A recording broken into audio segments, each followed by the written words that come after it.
সংবাদ সবাইকে স্বাগত জানাচ্ছি। আমি ফিরোজ তোহা। শুরুতেই সংবাদ শিরোনাম জানিয়ে দেব এই মুহূর্তে হাতে পাওয়া সর্বশেষ গুরুত্বপূর্ণ আপডেট বাংলা সংবাদ। শুরুতেই থাকছে শেখ হাসিনাকে ফিরিয়ে দেবার প্রশ্নে যা বলেন ভারতের পররাষ্ট্রমন্ত্রী। বাংলাদেশের সাবেক প্রধানমন্ত্রী শেখ হাসিনাকে বাংলাদেশে ফিরিয়ে দেবার বিষয়ে প্রশ্নের সম্মুখীন হয়েছেন ভারতের পররাষ্ট্রমন্ত্রী ডক্টর এস জয়শঙ্কর। জার্মানির বার্লিনে এক সংবাদ সম্মেলনে তাকে নিয়ে প্রশ্ন করা হয়। দ্য ইকোনমিক্স টাইমসের বুধবারের এক প্রতিবেদনে এ তথ্য জানা গেছে। প্রিয় দর্শক, আপনারা জানেন ছাত্র আন্দোলনের বিক্ষোভের মুখে দেশ ছেড়ে ভারতে পালিয়ে যান সাবেক প্রধানমন্ত্রী শেখ হাসিনা। এখন তিনি ভারতে অবস্থান করছেন। ইতিমধ্যেই তার বিরুদ্ধে শতাধিক হত্যা মামলা দায়ের করা হয়েছে। গণহত্যার অভিযোগে অভিযুক্ত হয়েছেন তিনি। এই প্রেক্ষাপটে বাংলাদেশ ভারতের কাছে শেখ হাসিনাকে ফেরত চাইবে এমন প্রস্তুতি চলছে। আর ঠিক এই প্রশ্নেরই সম্মুখীন হয়েছেন এস জয়শঙ্কর। প্রিয় দর্শক, হাসিনাকে ফেরত দেবার প্রসঙ্গে কি বলেছেন এস জয়শঙ্কর, এ বিষয়ে থাকছে একটি বিস্তারিত প্রতিবেদন। সঙ্গে থাকুন। এবারে জানাবো, প্রায় এক দশক আগে ছাত্রদল নেতা নুরুজ্জামান জনিকে পুলিশি হেফাজতে হত্যার অভিযোগে করা মামলায় সাবেক ডিএমপি কমিশনার আসাদুজ্জামান মিয়ার 7 দিনের রিমান্ড মঞ্জুর করেছেন আদালত। বৃহস্পতিবার তাকে ঢাকার চিফ অব মেট্রোপলিটন ম্যাজিস্ট্রেট আদালতে হাজির করে পুলিশ। এরপর মামলার সুষ্ঠু তদন্তের জন্য 10 দিনের রিমান্ড আবেদন করেন মামলার তদন্তকারী কর্মকর্তা। শুনানি শেষে ঢাকার মেট্রোপলিটন ম্যাজিস্ট্রেট সাইফুল ইসলাম 7 দিনের রিমান্ড মঞ্জুর করেছেন। জানাবো, ভালো সম্পর্ক ছাড়া বাংলাদেশ ও ভারতের গত্যন্তর নেই, ডয়েচে ভেলেকে ডক্টর ইউনুস। ভারত আমাদের প্রতিবেশী এবং আমাদের একমাত্র প্রতিবেশী বলা যায়, কারণ চারিদিক থেকেই ভারত আমাদের কাছে। কাজেই তার সাথে আমাদের সবচেয়ে ভালো সম্পর্ক হওয়া উচিত এবং হবে। এছাড়া আমাদের গত্যন্তর নেই, তাদেরও গত্যন্তর নেই। দুদেশের মধ্যে বৈরী সম্পর্ক রেখে কেউই লাভবান হবে না। আমাদের সর্বাত্মক চেষ্টা হবে সবচেয়ে সুন্দর সম্পর্ক বজায় রাখা, বন্ধুত্বের শীর্ষে পর্যায়ে নিয়ে যাওয়া। এটাই আমাদের উদ্যোগ। এবারে থাকছে ডক্টর ইউনুসের ভাষণ নিয়ে যা বলেন বিএনপির মহাসচিব মির্জা ফখরুল ইসলাম আলমগীর। তিনি বলেছেন, অন্তর্বর্তী সরকারের প্রধান উপদেষ্টা ডক্টর মোহাম্মদ ইউনুস জাতির উদ্দেশ্যে দেওয়া ভাষণে রাষ্ট্র সংস্কারের একটি ভিশনের বিভিন্ন দিক তুলে ধরেছেন। আমরাও বলেছি যেন এই সংস্কারের কাজগুলো হয়। সেক্ষেত্রে আমরা তাদের কাজের সময় এবং সুযোগ দিতে চাই। এদিকে শহীদদের স্মরণে 14 সেপ্টেম্বরের সভা বাতিল, যা বলেন উপদেষ্টা নাহিদ। ছাত্র আন্দোলনে শহীদদের স্মরণে আগামী শনিবার অনুষ্ঠিত হতে যাওয়া স্মরণ সভা স্থগিত করা হয়েছে। স্বাস্থ্য মন্ত্রণালয় শহীদদের তালিকা চূড়ান্ত করতে না পারার কারণেই এ সিদ্ধান্ত বলে জানিয়েছেন তথ্য উপদেষ্টা নাহিদ ইসলাম। এবং সর্বশেষ জানাবো আন্তর্জাতিক সংবাদ। ইসরায়েলি হেলিকপ্টার বিধ্বস্ত হয়ে 2 সেনা নিহত। গাজায় একটি ইসরায়েলি হেলিকপ্টার বিধ্বস্ত হয়ে 2 সেনা নিহত হয়েছে। গতকাল বুধবার ভোরে দক্ষিণ গাজা উপত্যকায় এ দুর্ঘটনা ঘটে। এছাড়া এ ঘটনায় আরও বেশ কয়েকজন আহত হয়েছে। নিহত 2 সেনা ইসরায়েলের রিজার্ভ বাহিনীর সদস্য ছিলেন। এতক্ষণ শিরোনাম শুনছিলেন, এবার বিস্তারিত। প্রিয় দর্শক, আপনি যদি এই চ্যানেলে নতুন হয়ে থাকেন, ভিডিওটি দেখতে দেখতে চ্যানেলটি সাবস্ক্রাইব করে আমাদের সঙ্গেই থাকুন। আর এই ভিডিও সম্পর্কে আপনি আপনার মূল্যবান মতামতটি কমেন্ট বক্সে জানিয়ে দিন। আর হ্যাঁ প্রিয় দর্শক, জানিয়ে দিন ভিডিওটি কোথা থেকে দেখছেন। শেখ হাসিনাকে ফিরিয়ে দেবার প্রশ্নে যা বলেন ভারতের পররাষ্ট্রমন্ত্রী এস জয়শঙ্কর। বাংলাদেশের সাবেক প্রধানমন্ত্রী শেখ হাসিনাকে ফিরিয়ে দেবার বিষয়ে প্রশ্নের সম্মুখীন হয়েছেন ভারতের পররাষ্ট্রমন্ত্রী ডক্টর এস জয়শঙ্কর। জার্মানির বার্লিনে এক সংবাদ সম্মেলনে তাকে নিয়ে প্রশ্ন করা হয়। দ্য ইকোনমিক্স টাইমসে বুধবার এক প্রতিবেদনে এ তথ্যটি জানা গেছে। 5 আগস্ট ছাত্র জনতার অভ্যুত্থানে পদত্যাগ করে ভারতে পালিয়ে যান শেখ হাসিনা। তখন থেকে তিনি সেখানে অবস্থান করছেন। এদিকে বাংলাদেশের ছাত্র জনতা হত্যাসহ বিভিন্ন অভিযোগে শেখ হাসিনার বিরুদ্ধে শতাধিক মামলায় তদন্ত চলছে। এই পরিস্থিতিতে সুষ্ঠু বিচার এবং শান্তি নিশ্চিতে শেখ হাসিনাকে দেশে ফিরিয়ে এনে আদালতে সোপর্দ করার দাবি উঠেছে। সংবাদ সম্মেলনে সাংবাদিকদের প্রকাশিত প্রতিবেদনের উদ্ধৃতি টেনে এ বিষয়ে ভারতের অবস্থান জানতে চাওয়া হয়। এর জবাবে জয়শঙ্কর স্পষ্ট তথ্য না দিয়ে সাংবাদিককে থামিয়ে দেন। তিনি বলেন, বাংলাদেশে সরকার পরিবর্তন হয়েছে, আমরা অন্তর্বর্তী সরকারের সঙ্গে যোগাযোগ রাখছি। আমরা কূটনৈতিক চ্যানেলে কাজ করি। কোন মিডিয়ায় কি রিপোর্ট ছাপা হলো তার ভিত্তিতে কাজ করা জরুরি নয়। প্রসঙ্গত, বৈষম্য বিরোধী ছাত্র আন্দোলনে গণহত্যা চালানোর অভিযোগে সাবেক প্রধানমন্ত্রী শেখ হাসিনাকে দেশে ফিরিয়ে এনে বিচারের মুখোমুখি করা হবে বলে জানিয়েছেন আন্তর্জাতিক অপরাধ ট্রাইব্যুনালের নবনিযুক্ত চিফ প্রসিকিউটর মোহাম্মদ তাজুল ইসলাম। এছাড়া সরকার এবং সরকারের বাইরে থাকা বিভিন্ন জন শেখ হাসিনাকে ভারত থেকে দেশে ফিরিয়ে আনার বিষয়ে মন্তব্য করেছেন। চিফ প্রসিকিউটর সাংবাদিকদের বলেন, সম্ভাব্য প্রধান অপরাধী দেশ থেকে পালিয়েছেন, তাকে দেশে ফিরিয়ে আনার জন্য আইনি প্রক্রিয়া আমরা শুরু করব। বাংলাদেশের সঙ্গে ভারতের অপরাধী প্রত্যাবর্তন চুক্তি সম্পাদিত হয়েছে 2013 সালে। শেখ হাসিনা সরকারের সময় এই চুক্তিটি হয়েছিল। তিনি যেহেতু বাংলাদেশে গণহত্যার প্রধান আসামি হবেন বলে মনে করছি, অধিকাংশ মামলায় তাকে আসামি করা হয়েছে। সুতরাং এ প্রক্রিয়া শুরুর মাধ্যমে তাকে আইনগতভাবে বাংলাদেশে ফিরিয়ে এনে বিচারের মুখোমুখি করবার চেষ্টা করব। ছাত্রদল নেতা জনি হত্যা আসাদুজ্জামান মিয়ার 7 দিনের রিমান্ড মঞ্জুর। প্রায় এক দশক আগে ছাত্রদল নেতা নুরুজ্জামান জনিকে পুলিশি হেফাজতে হত্যার অভিযোগে করা মামলায় সাবেক ডিএমপি কমিশনার আসাদুজ্জামান মিয়ার 7 দিনের রিমান্ড মঞ্জুর করেছেন আদালত। বৃহস্পতিবার তাকে ঢাকার চিফ মেট্রোপলিটন ম্যাজিস্ট্রেট আদালতে হাজির করে পুলিশ। এরপর মামলার সুষ্ঠু তদন্তের জন্য 10 দিনের রিমান্ড আবেদন করেন মামলার তদন্তকারী কর্মকর্তা। শুনানি শেষে ঢাকার মেট্রোপলিটন ম্যাজিস্ট্রেট সাইফুল ইসলাম 7 দিনের রিমান্ড মঞ্জুর করেন। রাজধানীর খিলগাঁও থানা ছাত্রদলের সাবেক সাধারণ সম্পাদক মোহাম্মদ নুরুজ্জামান জনিকে পুলিশি হেফাজতে ক্রসফায়ারের নামে হত্যার অভিযোগ এনে এ মামলা দায়ের করা হয়। এ মামলায় আসাদুজ্জামান মিয়া এজাহার নামীয় 12 নম্বর আসামি। গতকাল বুধবার রাতে রাজধানীর মহাখালী ফ্লাইওভার এলাকা থেকে আসাদুজ্জামান মিয়াকে গ্রেপ্তার করে র্যাব। 2015 সালের 20 জানুয়ারি খিলগাঁও এলাকায় পুলিশি হেফাজতে থাকা অবস্থায় কথিত বন্দুকযুদ্ধে নুরুজ্জামান জনি নিহত হন।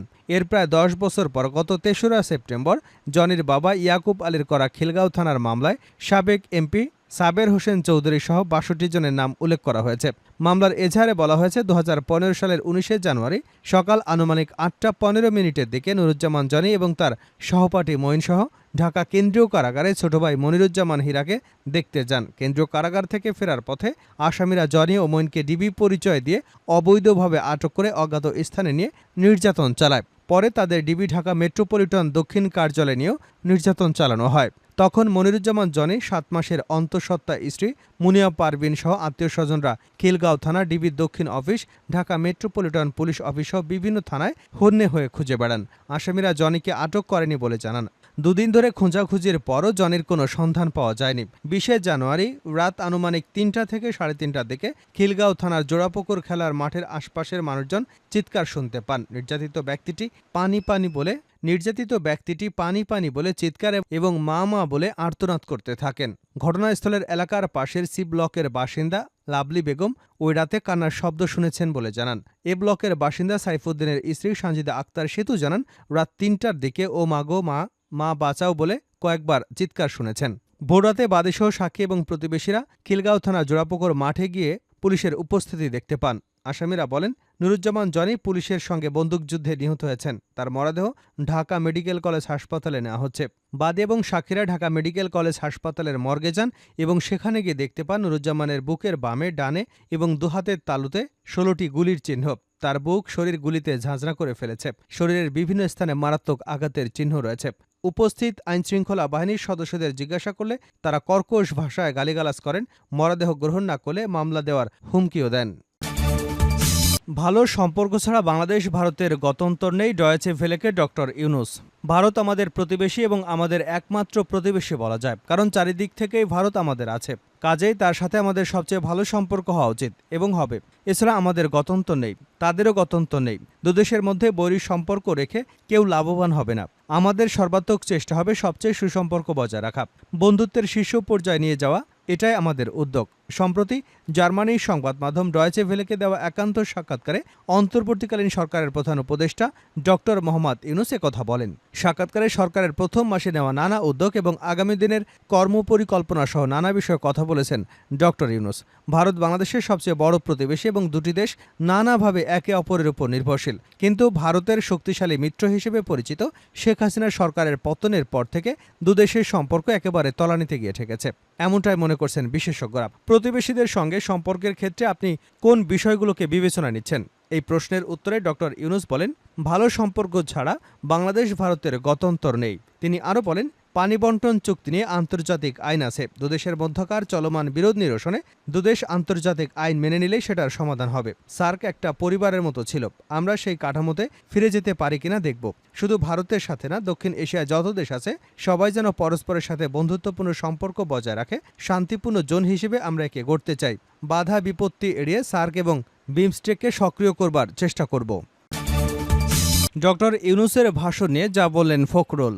বিএনপির মহাসচিব মির্জা ফখরুল ইসলাম আলমগীর বলেছেন, অন্তর্বর্তী সরকারের প্রধান উপদেষ্টা ডক্টর মোহাম্মদ ইউনুস জাতির উদ্দেশ্যে দেওয়া ভাষণে রাষ্ট্র সংস্কারের একটি ভিশনের বিভিন্ন দিক তুলে ধরেছেন। আমরাও বলেছি যেন এই সংস্কার কাজগুলো হয়। এক্ষেত্রে আমরা তাদের কাজের সময় এবং সুযোগ দিতে চাই। আগামী 14 সেপ্টেম্বর এবং 15 সেপ্টেম্বর বিএনপির ঘোষিত কর্মসূচি সফল করতে এই সমন্বয় সভার আয়োজন করে বিএনপি। সবাই বিএনপির অঙ্গ ও সহযোগী সংগঠনের নেতারা উপস্থিত ছিলেন। বিএনপির মহাসচিব বলেন, আমরা আশা করি তারা জনগণের চাওয়া পাওয়ার বিষয়টি উপলব্ধি করে দ্রুত সময়ের মধ্যে প্রয়োজনীয় সংস্কার কাজগুলো শেষ করে নির্বাচনের দিকে যাবেন। রাজধানীর নয়াপল্টনে দলের কেন্দ্রীয় কার্যালয়ে বৃহস্পতিবার এক সমন্বয় সভা শেষে সংবাদ সম্মেলনে তিনি একথা বলেন। তিনি বলেন, আমরা আশা করব অন্তর্বর্তীকালীন সরকার তাদের সঠিক দায়িত্ব পালন করবেন, যার মাধ্যমে জনগণের আশা আকাঙ্ক্ষার প্রতিফলন ঘটবে। কারণ একটি বিষয় খুব গুরুত্বপূর্ণ যে গণতন্ত্রের বিকল্প নেই। ডিসি নিয়োগ সংক্রান্ত এক প্রশ্নের জবাবে ফখরুল ইসলাম বলেন, প্রাথমিক পর্যায়ে এ ধরনের সমস্যা থাকতে পারে। ছাত্র জনতার বিপ্লবের মধ্য দিয়ে একটি ফ্যাসিবাদ সরকারের বিদায় হয়েছে, আর আওয়ামী লীগ দলীয়করণের মাধ্যমে প্রমোশন নিয়েছে। তাই কিছুটা সময় লাগবে। সব জায়গায় তো নতুন করে রিক্রুটিং করা সম্ভব নয়। যারা আছেন তাদেরকে এই কাজে লাগাতে হবে। সেজন্য আমাদের একটু ধৈর্য ধরতে হবে। ফ্যাসিবাদী শেখ হাসিনা সরকারের পতন ঘটেছে উল্লেখ করে তিনি বলেন, শেখ হাসিনা পালিয়ে প্রতিবেশী দেশ ভারতে বসেও দেশের বিভিন্ন মানুষের বিরুদ্ধে অপপ্রচার চালাচ্ছে, যা গ্রহণযোগ্য হতে পারে না। এসব কথায় কান দেওয়া যাবে না। একই সঙ্গে শিল্প প্রতিষ্ঠানে অস্থিরতা করবার চেষ্টা করা হচ্ছে। আমি শিল্প প্রতিষ্ঠান সহ আমাদের দলের নেতাকর্মীদের অনুরোধ করব, প্রতিষ্ঠান চালু রাখুন এবং সব ধরনের অস্থিতিশীলতার বিরুদ্ধে প্রতিরোধ গড়ে তুলুন। শেষ করছে আন্তর্জাতিক সংবাদ দিয়ে। ইসরায়েলি হেলিকপ্টার বিধ্বস্ত হয়ে 2 সেনা নিহত। গাজায় একটি ইসরায়েলি হেলিকপ্টার বিধ্বস্ত হয়ে 2 সেনা নিহত হয়েছে। গতকাল বুধবার ভোরে দক্ষিণ গাজা উপত্যকায় এ দুর্ঘটনা ঘটে। এছাড়া এ ঘটনায় আরও বেশ কয়েকজন আহত হয়েছে। নিহত 2 সেনা ইসরায়েলের রিজার্ভ বাহিনীর সদস্য ছিলেন। সার্জেন্ট মেজর পদবীর 2 রিজার্ভ সেনার নাম মেজর অবসরপ্রাপ্ত ড্যানিয়েল আলোস 37 এবং মেজর অবসরপ্রাপ্ত টম ইশালম। তারা ইসরায়েলের প্রতিরক্ষা বাহিনীর তল্লাশি উদ্ধার ইউনিট 669-এর সদস্য। আইডিএফের প্রাথমিক তদন্ত থেকে জানা যায়, UH-60 ব্ল্যাক হক হেলিকপ্টারটি মঙ্গলবার রাতে গুরুতর আহত এক সেনা কর্মকর্তাকে নিয়ে ইসরায়েলি বাহিনীর 123 স্কোয়াড্রন থেকে রাফার উদ্দেশ্যে রওনা হয়েছিল। এছাড়া সঙ্গে ছিল 669-এর একটি মেডিকেল টিম। গাজায় স্থানীয় সময় রাত 12:30টার দিকে রাফায় ইসরায়েলি সেনাবাহিনীর শিবিরে নামার সময় হেলিকপ্টারটি বিধ্বস্ত হয়। হেলিকপ্টারটিতে শত্রু বাহিনীর ছোড়া কোনো গুলি আঘাত করেনি বলে তদন্ত প্রতিবেদনে বলা হয়েছে। তবে দুর্ঘটনায় তা ব্যাপক ক্ষতিগ্রস্ত হয়েছে। সব আরোহী আহত হয়েছে। 2 জন সেনা নিহত এবং অপর 7 জনকে হাসপাতালে নেওয়া হয়েছে। গুরুতর আহত এক সেনা কর্মকর্তাকে হেলিকপ্টারটিতে করে সরিয়ে নেওয়া হচ্ছিল। তিনি আহতদের মধ্যে ছিলেন। IAF এটিকে দুর্ঘটনা বলে বর্ণনা করলেও কী কারণে হেলিকপ্টারটি বিধ্বস্ত হলো তা পরিষ্কার হয়নি বলে জানিয়েছে টাইমস অফ ইসরায়েল।